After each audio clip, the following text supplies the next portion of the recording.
출애굽기 30장 17에서 21절 정결하게 하는 물두멍. 자, 오늘은 물두멍에 관한 내용을 말씀드리려겠습니다. 물두멍은 노수로 만들었고 제사장을 씻기 위한 것입니다. 이 물두멍은 회막과 제단 사이에 설치되었습니다. 물두멍의 물로 아론과 그의 아들들이 손발을 씻었습니다. 제사장이 회막에 들어갈 때와 제단에 나아가 화제를 사를 때 물두멍에서 씻었습니다. 제사장이 물두멍에서 손발을 씻음으로 죽음을 면한 것입니다. 그리고 이 규례는 대대로 지켜야 할 규례입니다. 그런데 이 물두멍의 재료는 노스로 제작되었습니다. 그 물두멍의 재료인 노스는 회막에서 수종드는 여인들의 거울로 만들어졌습니다. 그 내용이 출애굽기 38장 8절에 기록되어 있습니다.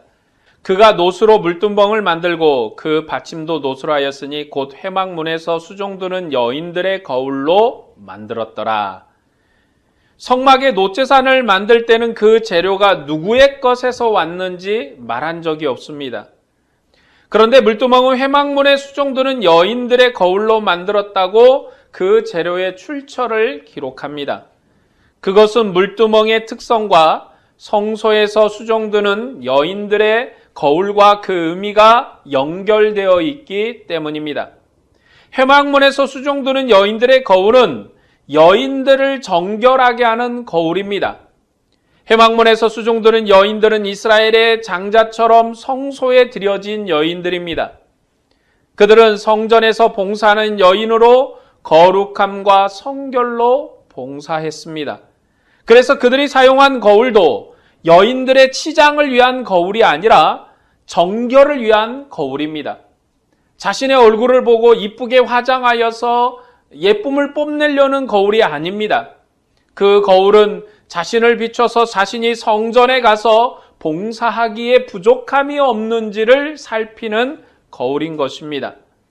그래서 그것이 바로 그 여인의 거룩함과 성결한 봉사와 의미가 일치하는 것입니다. 그들이 사용한 거울도 여인의 치장을 위한 것이 아니라 정결을 위한 거울이라는 것입니다.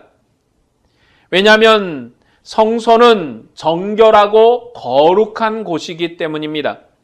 그러므로 성소 회막문에서 봉사하는 여인들의 거울은 그들의 정결함을, 그들의 성결함을 위한 것입니다. 여인들은 그 거울로 자신의 모습을 정결하게 하고 회막문에서 봉사했습니다. 그 투명한 구리 거울이 여인들의 얼굴을 비추었을 것입니다. 그리고 이 거울의 투명한 특성으로 물로 씻는다는 의미와 관계가 있는 것입니다. 여인들의 얼굴을 보고 내 얼굴이 이쁘구나 하고 자신의 얼굴만을 본 것이 아니라 내가 여호와 하나님 앞에 회막문에서 봉사하는데 과연 내가 정결한지, 나의 옷 맴씨나 나의 가진 바가 정결한지를 살피고 나가서 봉사하는 거울이었습니다. 회막의 물두멍은 여인들의 거울로 만들었고 투명한 물이 담긴 물두멍입니다. 제사장이 그 물로 자신을 씻어서 하나님의 성소와 제단에서 봉사했습니다. 여인들이 거울로 자신을 정결하게 한 것처럼 제사장은 이 물두멍의 물로 자신을 정결하게 했습니다. 구약 성막에는 정결하고 투명한 물두멍이 있습니다. 그러나 하나님께서 자기 백성과 함께하는 나라가 완성될 때는 여호와의 보좌 앞에 수정과 같은 유리바다가 있습니다. 요한계시록 4장 6절에 보좌 앞에 수정과 같은 유리바다가 있고 보좌 가운데와 보좌 주위에 네 생물이 있는데 앞뒤에 눈들이 가득하더라 라고 말씀합니다. 수정은 아름답고 맑고 투명한 것입니다. 요한계시록에서 주님의 보좌 앞에 수정과 같은 유리바다가 있는 것은 성전의 물두멍을 말씀하는 것입니다. 하지만 성막의 물두멍은 수정처럼 투명하지는 않았습니다. 여인들을 정결하게 하는 구리 거울도 제사장을 정결하게 하는 물두멍도 수정과 같은 유리바다처럼 맑고 정결하지 않았습니다. 이 유리바다와 비교하면 성막의 정결함은 완전한 정결이 아닙니다. 하나님의 보좌 앞은 수정과 같은 유리바다여서 모든 것이 성결하고 정결합니다. 마지막 때 주님을 뵙게 될 주님의 보좌는 정결함과 거룩함이 가득한 곳입니다. 그러므로 성막의 물두멍은 정결을 위한 물두멍이고 그 재료로 회막문에서 봉사하는 여인들을 정결하게 하는 구리 거울을 사용했습니다. 성막의 물두멍은 성결과 정결을 위한 것입니다. 물두멍은 씻어 정결하게 하고 성결하게 한다는 의미로 거기에 있는 것입니다. 성소는 거룩한 공간입니다. 그것이 성소를 표현하는 유일한 단어입니다. 성소가 무엇인 곳인가? 성소가 어떤 곳인가? 라고 하면 하나님이 계신 곳으로 거룩하다라는 곳입니다. 하나님이 계신 집인데 그 집은 거룩합니다. 그러므로 회막문에서 수정되는 여인들이 거울로 자신을 단장하는 것은 자신의 외모를 꾸미기 위한 것이 아닙니다. 그러므로 그 의미를 우리의 잘못을 용서하시는 하나님의 한량없는 은혜라고 그렇게 이해하거나 해석하면 안 됩니다. 그것은 매우 자의적인 해석이고 문맥과는 상관없는 해석입니다. 우리가 성경의 문맥을 따라 읽어야 되고 그 의미를 해석해야 합니다. 하나님의 성소는 거룩한 공간입니다. 이게 성막을 하나님이 지으면서 하시는 말씀의 큰 줄기이고 문맥입니다. 그래서 제사장도 성결하게 하고 기구도 성결하게 하고 거룩하게 했습니다. 그렇기 때문에 성소에서 봉사하는 모든 기구나 봉사자가 모두가 다 거룩해야 합니다. 그래서 제사장도 거룩하고 성소의 기구도 거룩해야 하고 심지어 회막문에서 수종드는 여인도 거룩해야 합니다.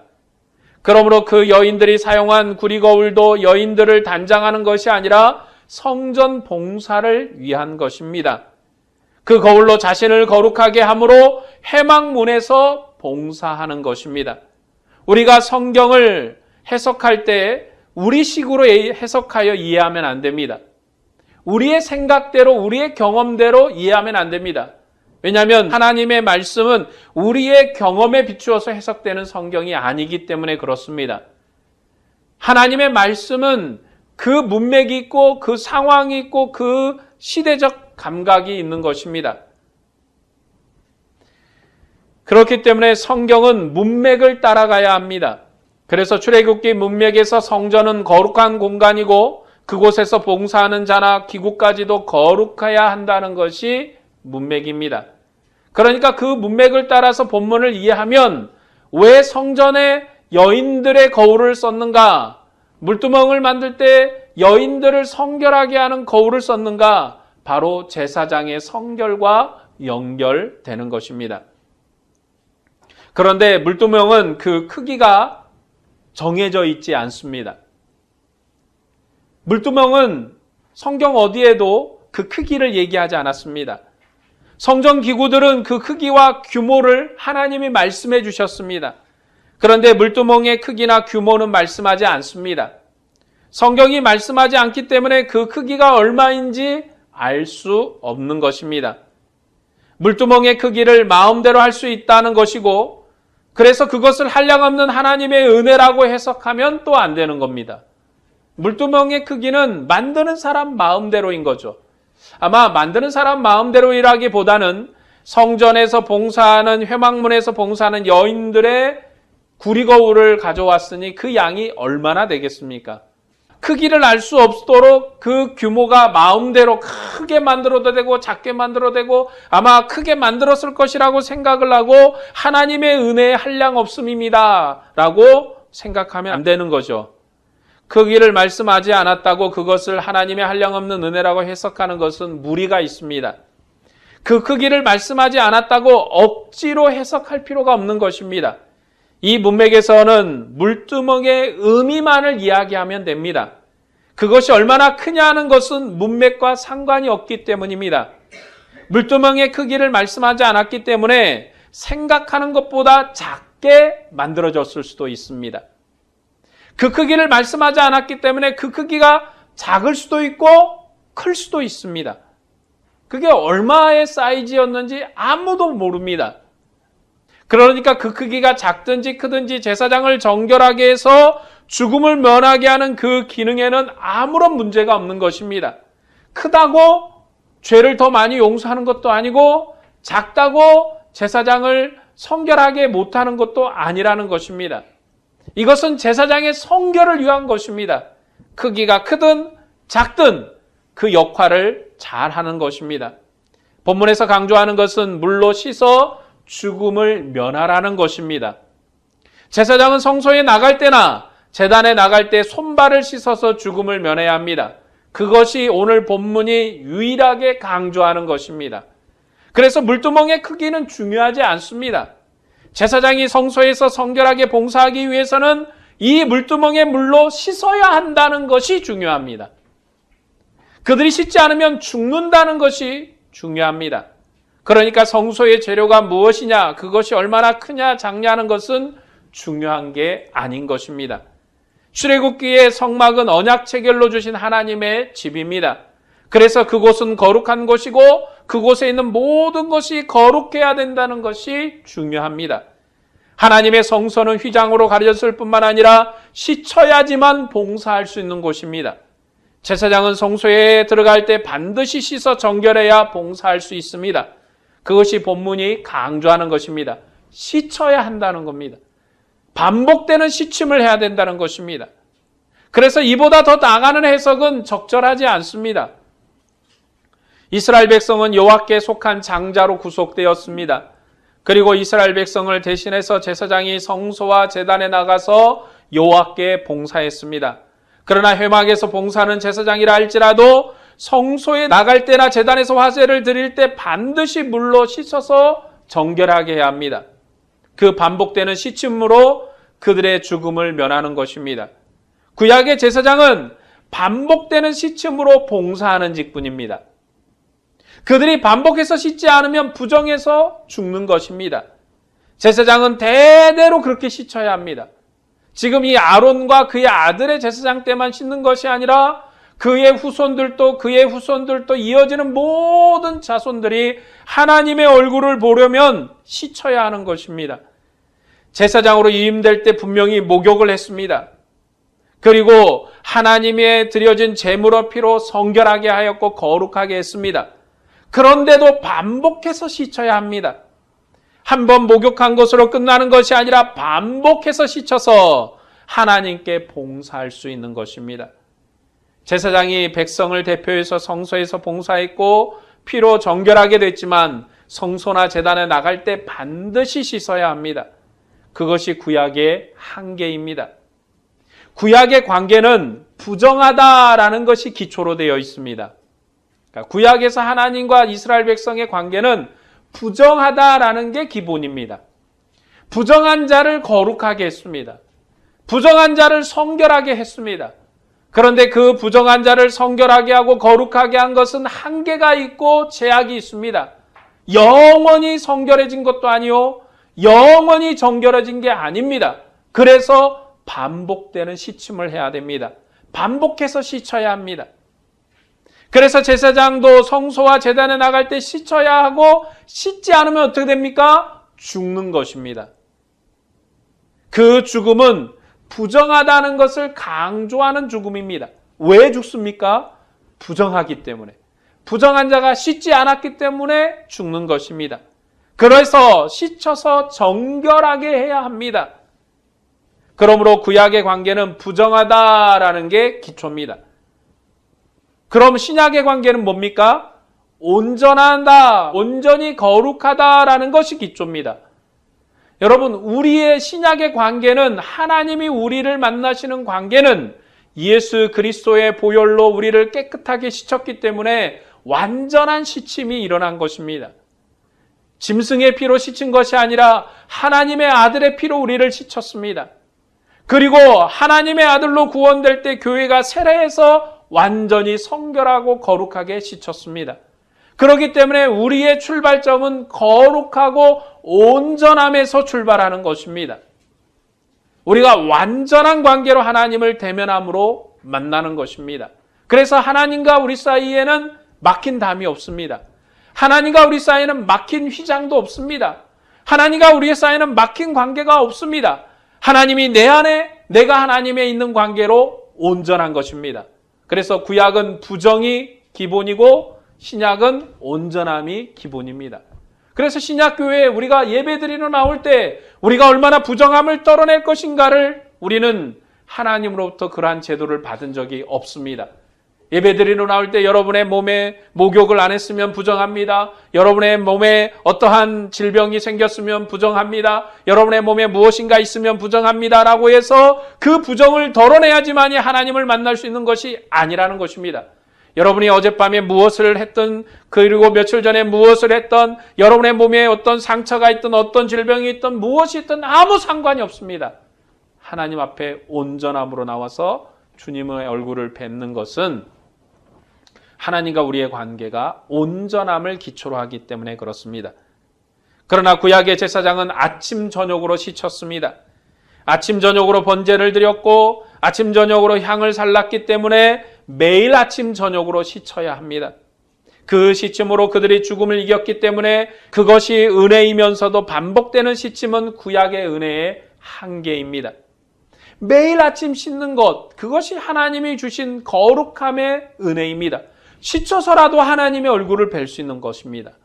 씻어서라도 하나님께 나갈 수 있습니다. 씻어서라도 하나님께 예배할 수 있습니다. 그것이 이스라엘이 받은 은혜이면서도 또한 매일 씻어야 되는 이 반복은 한계인 것입니다. 이 물두멍은 구약 경륜의 완성인 솔로몬 성전에서 그 규모가 나타납니다. 솔로몬 성전에서는 물두멍보다도 더 큰 높바다를 만들어서 제사장을 씻게 했습니다.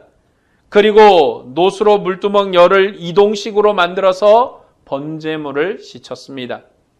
높바다의 크기는 지름이 10규빗, 약 4.56m, 길이가 4.56m, 높이가 5규빗, 약 2.28m, 둘레가 30규빗, 약 13.6m, 그리고 두께가 손 한 뺨 정도 되니까 7.6cm랍니다. 두께가 7.6cm 정도 되는 노수로 만들어졌고, 그리고 3,000밭을 담을 수 있는 크기라는데 약 66톤, 물이 66톤을 담을 수 있답니다. 이 그릇 안에 66톤이 들어가는 거죠.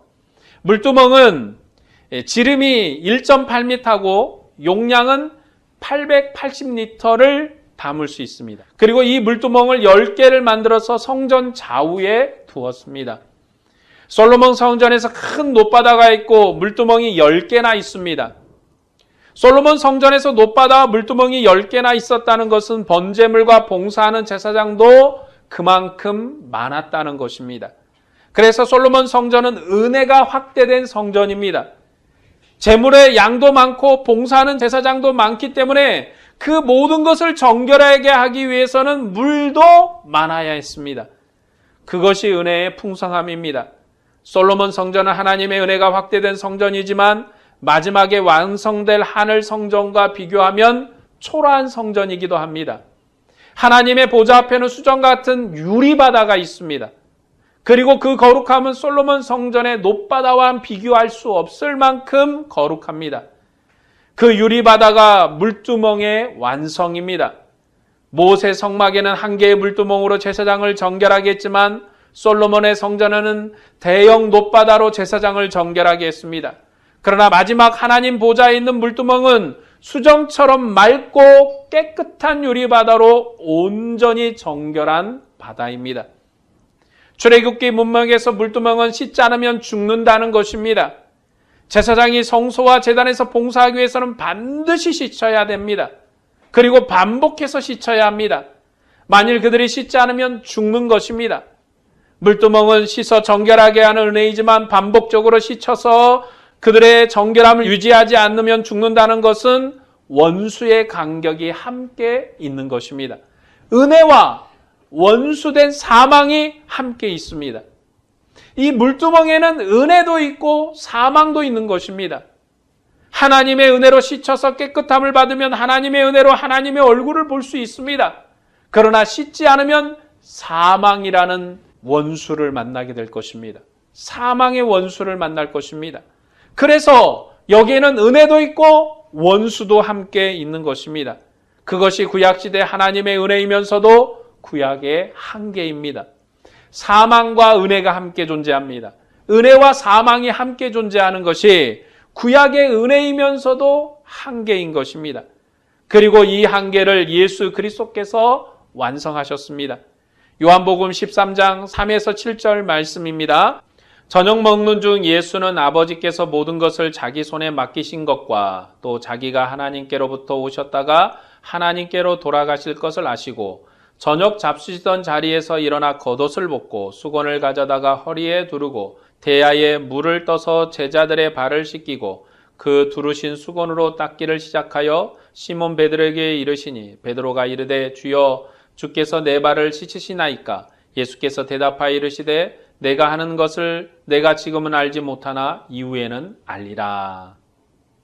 예수님께서 세상을 떠나 아버지께로 가실 줄을 아시고 제자들을 사랑하시되 끝까지 사랑하셨다라고 말씀합니다. 그래서 저녁 잡수던 자리에서 일어나 종의 모습으로 제자들의 발을 씻기셨습니다. 그리고 자신이 하신 일을 후에 제자들이 알게 될 것이라 했습니다.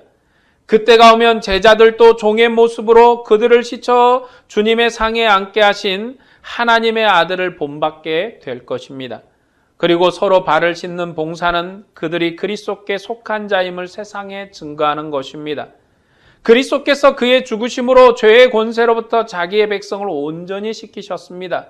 그리고 그들을 자기 상에 앉게 하셨고 사랑의 봉사로 서로 섬기게 했습니다. 이제 우리가 주님의 보좌 앞에 나가기 위해서 우리를 씻는 게 아닙니다. 우리가 씻어서 주님의 보좌 앞에서 발견되는 게 아닙니다. 왜냐하면 이제 주님의 아들의 피로 우리를 온전하게 씻었고 우리를 온전하게 거룩하게 했기 때문에 우리가 무엇으로 씻어서 정결하거나 거룩하지 않습니다. 그런데도 주님은 제자들의 발을 씻기셨습니다. 왜 주님이 제자들의 발을 씻기셨습니까? 바로 이제 주님의 식탁에서 하나님의 은혜의 봉사, 사랑의 봉사를 보이신 것입니다. 내가 너희에게 이렇게 한 것처럼 너희도 형제에게 하라는 것입니다.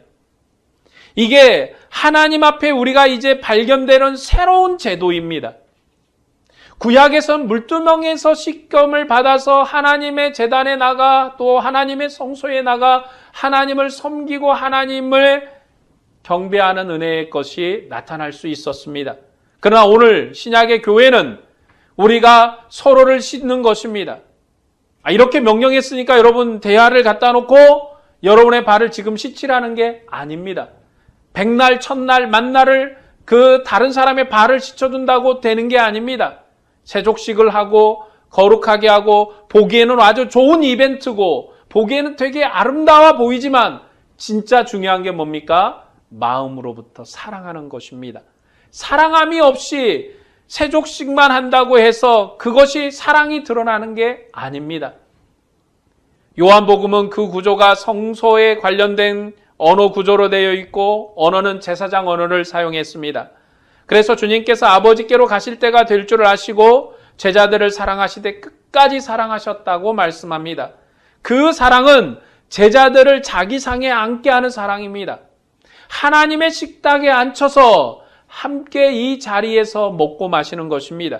왜요? 구약에서는 이스라엘 백성 중에 제사장만 하나님의 성소의 떡상으로 부르셨습니다. 그런데 이제 주님은 제자들을 머리로 해서 자기 백성 전체를 하나님의 상으로 부르셨습니다. 그렇기 때문에 하나님의 은혜의 사랑의 결과물이 뭐냐? 바로 주님의 상에 우리를 부르신 것입니다. 그것이 하나님의 은혜이죠. 그리고 제자들의 발을 씻기고 식사의 자리에서 내가 주와 스승이 되어서 너희의 발을 씻겼으니 너희도 그렇게 하라고 명령했습니다. 그리고 내가 너희를 사랑한 것처럼 서로 사랑하라는 새 계명을 주셨습니다. 그렇게 사랑하면 모든 사람이 너희가 그리스도의 제자인 것을 알게 되리라 하셨습니다. 구약 때 시침은 성소 봉사를 위한 시침이었습니다. 그러나 주님은 제자들 식사의 자리에서 씻기셨습니다. 먹는 자리에서 씻겨주심으로 그들을 사랑했습니다. 그 시침은 구약의 상에서 먹고 마시는 새로운 생명의 교제입니다. 주님이 자기 죽음으로 하나님의 백성을 씻으심으로 그들을 온전하게 거룩하게 했습니다. 그리고 자기의 식탁에서 교제하는 새로운 생명의 교제를 주셨습니다. 이제 주님은 더 좋은 초소를 예비해서 제자들을 인도하실 것입니다. 그것이 주님께서 제자들을 씻기신 은혜의 완성입니다. 구약 때 물두멍에서 제사장들이 씻었던 그 씻김은 완전한 씻김이 아닙니다. 반복되는 씻김입니다. 하나님의 아들이신 그리스도는 그의 권세로 제자들을 씻겨서 온전하게 거룩하게 했습니다. 이제 그의 제자들을 빼앗을 권세가 이 세상엔 없습니다. 그렇기 때문에 이제 교회는 하나님의 은혜 안에서 서로가 씻는 것입니다. 사랑으로 서로 발견되는 것입니다.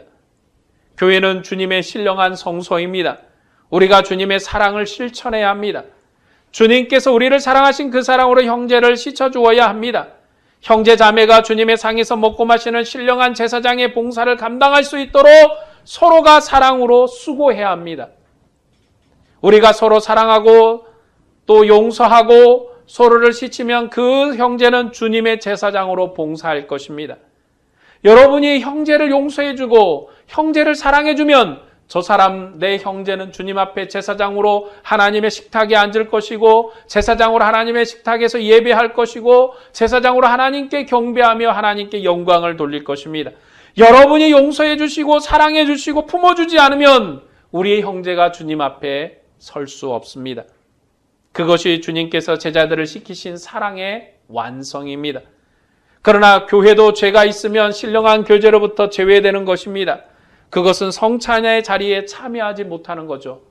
여러분, 교회 안에도 하나님 앞에 범죄하는 자들이 있을 수 있습니다. 그러면 그들을 교회가 하나님의 성찬의 자리에서 배제시키는 것입니다. 그것을 바로 수찬정지라는 권징조례의 언어를 쓰는 것입니다. 성찬을 금지시키는 것입니다. 우리가 서로 사랑하면 우리가 그리스도의 제자인 것을 세상에 알게 될 것입니다. 여러분, 세상에 우리가 그리스도의 제자인 것을 무엇으로 알게 할 것입니까? 여러분의 돈 많은 것, 여러분의 어떤 권세, 우리의 말 잘하는 것으로 알게 할 것입니까? 아닙니다. 주님은 우리에게 방법을 가르쳐 주셨습니다. 서로 사랑하라고. 그래서 사랑으로 권면하는 것이고 사랑으로 서로 씻어 세워주는 것입니다. 교회가 분쟁하고 다투면 그리스도의 제자가 아니라 그것은 세상으로부터 악을 끼치는 것이고 그리스도의 영광을 가리는 것입니다. 여러분, 교회는 분쟁하고 다투면 안 됩니다.